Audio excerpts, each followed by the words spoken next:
SS story reader.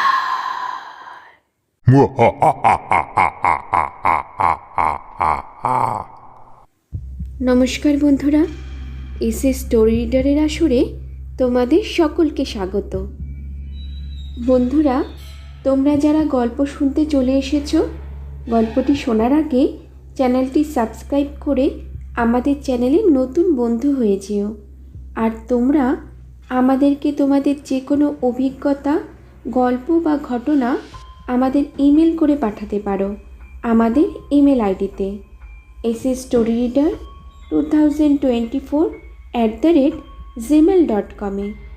তবে তোমরা আজ শুনতে চলেছ শুভময় মণ্ডলের কলমে মিষ্টি সতীন। তবে চলো শুরু করা যাক। ঠান্দি, আমার সারাক্ষণ চোখে চোখে রাখবে তো? মা কিন্তু বলে গেছে তোমার সঙ্গেই সারাক্ষণ থাকতে। হ্যাঁ হ্যাঁ, তুমি আমার চোখে চোখেই থাকবে সোনা, শুধু আজ না, আজীবন থাকবে, হয়েছে? ও ঠান্দি, তুলি দিদির মতন আমিও তো বিয়ে হলে চলে যাব এখান থেকে, তখন কি করে তোমার চোখে চোখে থাকবো? ঠান্দি হেসে ফেলেন। তোমার বিয়ে তো ঠান্ডার সঙ্গে হবে সোনা, তুমি তো আমার কাছেই থাকবে, জানো না বুঝি? এই বলেই মিমিকে জড়িয়ে ধরেন সুনিতা দেবী।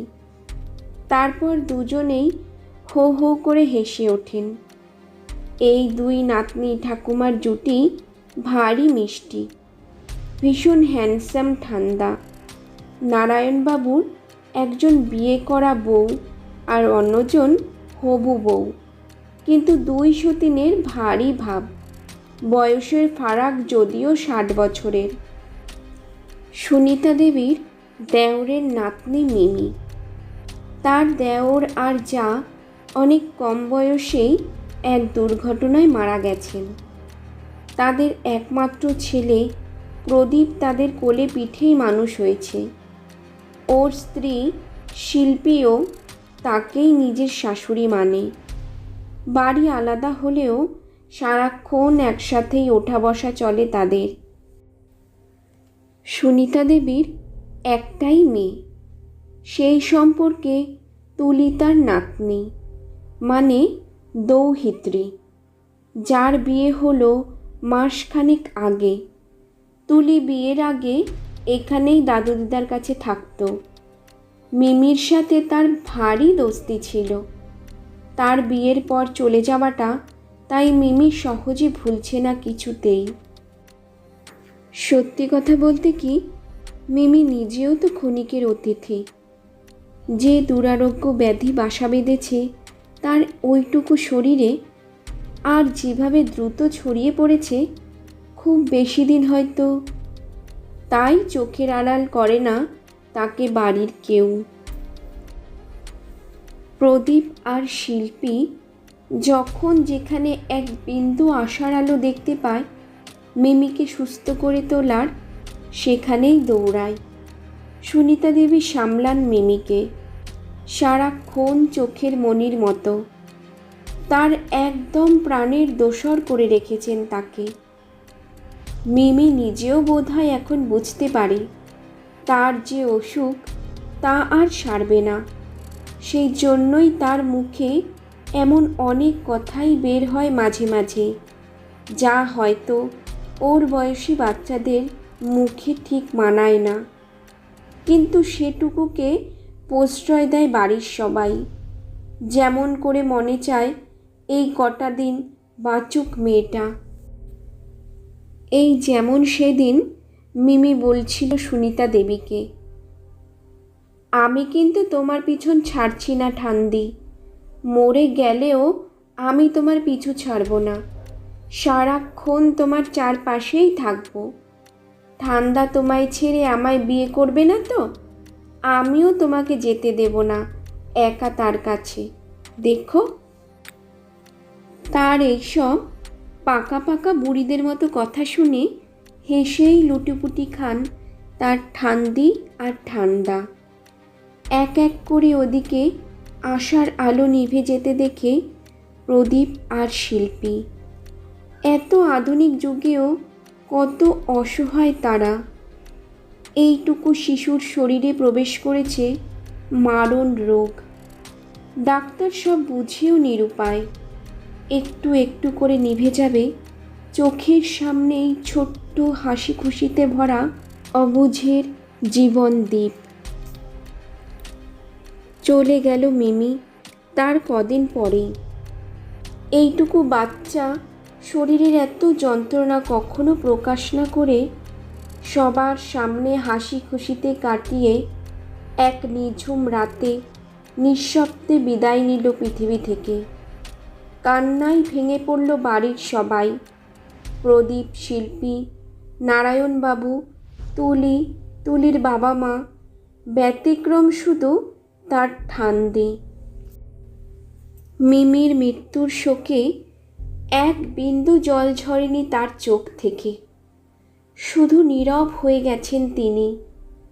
গহীন অরণ্যের নিস্তব্ধ অন্ধকারের নীরবতা যেন ছেয়ে রেখেছে সুনিতা দেবীকে। সেদিন মিমির প্রাণহীন দেহ জড়িয়ে ধরে হাউ হাউ করে কাঁদল সবাই। তিনি উদাস দৃষ্টিতে নীরব বসে রইলেন। নারায়ণবাবু কত জোরাজুরি করলেন স্ত্রীকে, সুনিতা, তোমার সতীন যে চলে গেল, তুমি কাঁদবে না? তোমার দোসর, প্রাণীর দোসর তোমায় একলা ফেলে পালিয়ে গেল, আর তুমি কাঁদবে না? কাঁদো সুনিতা, চিৎকার করে কাঁদো। কষ্ট চেপে রাখতে নেই, তার যে অভিমান হবে তুমি না কাঁদলে সুনিতা। না, সুনিতা দেবী কাঁদতে পারেননি। কি করে তিনি কাঁদবেন? তার কোল জুড়ে যে তখন হাসি মুখে খেলছে মিমি। কেউ দেখতে পাচ্ছে না সেই অনাবিল হাসি। খুশি মুখে ঠান্দির কোলে চড়ে তার বসে থাকা। তিনি কি করে কাঁদবেন? তিনি কাঁদলেই যে চলে যাবে সত্যিই তাকে ছেড়ে, তার সেই ছোট্ট সতীন। সকলেই সুনিতা দেবীর এই বাকরুদ্ধ স্থবির হয়ে যাওয়া দেখে চিন্তিত হয়ে পড়ল। মিমির অন্ত্যেষ্টিক্রিয়া হয়ে গেল। অন্যান্য পরলৌকিক কাজও ফুরল। নীরবে চোখের জল ফেললেও প্রদীপ এবং শিল্পীও নিজেদের সামলে নিয়েছে অনেকটা। কিন্তু সুনিতা দেবীর কোনো ভাবান্তর নেই। তুলেই কয়দিন ধরে দাদু দিদার কাছে রয়ে গেছে। রান্না বান্না ও অন্যান্য কাজকর্মও সেই করছে। ডাক্তার ডাকা হলো। তিনি পরীক্ষা করে বললেন ব্লাড প্রেশারটা একটু লো, বাট নর্মালি প্রায়। আর তো কোনো অসুস্থতার লক্ষণ নেই সুনিতা দেবীর। তবে স্বাভাবিক খাওয়া দাওয়া না করলে হয়তো পরিস্থিতি খারাপের দিকে যাবে। আপাতত তিনি ORS বা নুন চিনির শরবত খাওয়াতে বললেন দিনে 3-4 বার করে। সঙ্গে নর্মাল খাওয়া দাওয়া করলেই চলবে। ভিটামিন খেতে চাইলে তিনি না হয় পাঠিয়ে দেবেন পরে কটা সাপ্লিমেন্টের পাতা। কিন্তু না, কোনো পরিবর্তন নেই তার মধ্যে। অগত্যা ঠিক করল সবাই একটা তান্ত্রিক বা ওঝাকে তবে ডাকা হোক। সেটা শুনে মিমি চলে যাবার পর সেই প্রথমবার মুখ খুললেন সুনিতা দেবী। যদি চাও আমি সুস্থভাবে বাড়িতে থাকি তাহলে ওদের ডাকাডাকির দরকার নেই, আমি ঠিক আছি। সর্বনাশ! তার গলার আওয়াজ শুনে চমকে গেল সবাই। এই যে মিমির গলা, তাহলে মিমির প্রেতাত্মা ভর করে আছে সুনিতা দেবীর ওপর। সেই জন্যই তার এমন অদ্ভুত আচরণ। সকলে বাইরে এসে গোপন পরামর্শ করল ওই তান্ত্রিককেই ডেকে আনা হবে। তাকে বলা হবে বৃদ্ধা সুনিতা দেবীকে যথাসম্ভব শারীরিকভাবে সুস্থ রেখে আত্মার প্রভাব মুক্ত করতে। ভবানী তান্ত্রিক এইসব কাজে খুবই দক্ষ। তান্ত্রিক বাড়িতে প্রবেশ করতেই চরম উন্মত্ততা শুরু হলো সুনিতা দেবীর আচরণে। তাকে কোনো মতে এক জায়গায় বসিয়ে গণ্ডি কেটে দিলেন ভবানী তান্ত্রিক। তারপর শুরু হলো তার ঝাড়ফুঁক প্রক্রিয়া। তিনি আদর করে মিমিকে ডেকে বললেন তার ঠান্দিকে কষ্ট না দিতে। মিমির উত্তর, ঠান্দিকে কষ্ট দেব কেন? আমরা তো একসাথেই আছি, বলো ঠান্দি। ঠান্দির আওয়াজে উত্তর এলো, হ্যাঁ তো সোনা। ভবানী কুশ দিয়ে সুনিতা দেবীর গায়ে তার মন্ত্রপুত জলের ছিটা দিয়ে বলেন, এক শরীরে দুই আত্মা থাকতে পারে না। এই শরীর তোমার ঠান্দির, তুমি চলে যাও ওনার শরীর ছেড়ে। জলের ছিটে লাগতেই যেন আগুনে পুড়ে গেল তার গা। এমন আর্তনাদ করে উঠল মিমি, না, আমি ঠান্দিকে ছেড়ে কখনো যাব না। আমি তো কথা দিয়েছিলাম ঠান্দিকে। বলো ঠান্দি, এরা আমায় তাড়িয়ে দিতে চাইছে। ঠান্দির গলায় উত্তর এলো, তাই তো সোনা, তুমি তো আমায় কখনো ছেড়ে যাবে না বলেছিলে।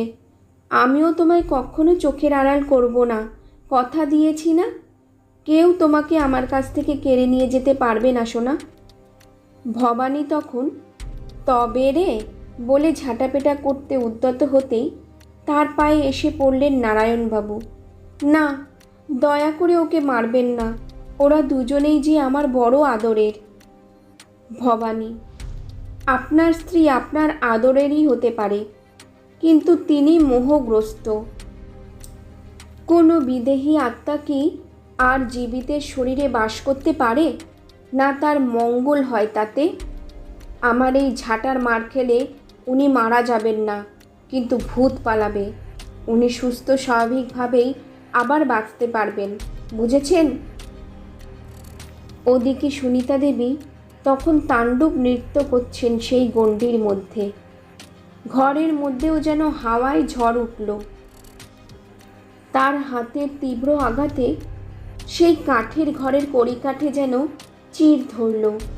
পর মুহূর্তেই সেটা ভেঙে পড়ল হুড়মুড়িয়ে যজ্ঞের হোমাঙ্গির উপর।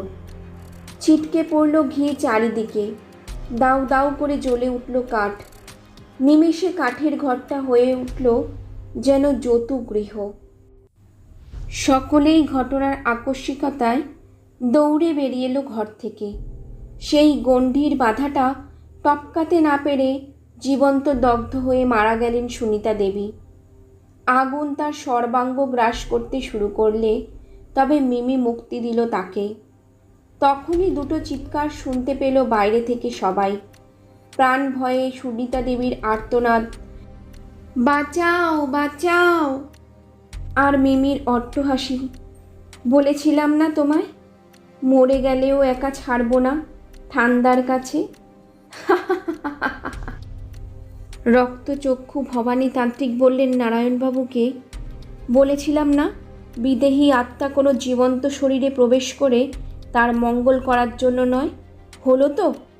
আমায় কাজটা আপনি ঠিকমতো করতে দিলে ওনাকে এইভাবে বেঘোরে মরতে হতো না। ঠান্ডা যেন হতবাক হয়ে গিয়েছিল পুরো ঘটনায়।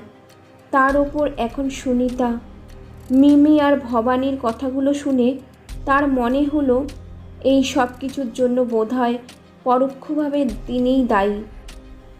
তাই তারই কারণে তারই দুই প্রিয় মানুষকে হারানোর ব্যথাটা সহ্য হলো না বোধহয় তারও। সকলকে হতবাক করে দিয়ে তিনি হঠাৎ ঝাঁপিয়ে পড়লেন গিয়ে জ্বলন্ত সুনিতার শরীরটার ওপরে। বন্ধুরা, গল্পটি তোমাদের কেমন লেগেছে তা একটি কমেন্টের মাধ্যমে আমাকে অবশ্যই জানিও। আর গল্পটি ভালো লেগে থাকলে ভিডিওটিতে একটি লাইক, আর আমার চ্যানেলের নতুন বন্ধু হয়ে থাকলে চ্যানেলটি সাবস্ক্রাইব অবশ্যই করো। ধন্যবাদ।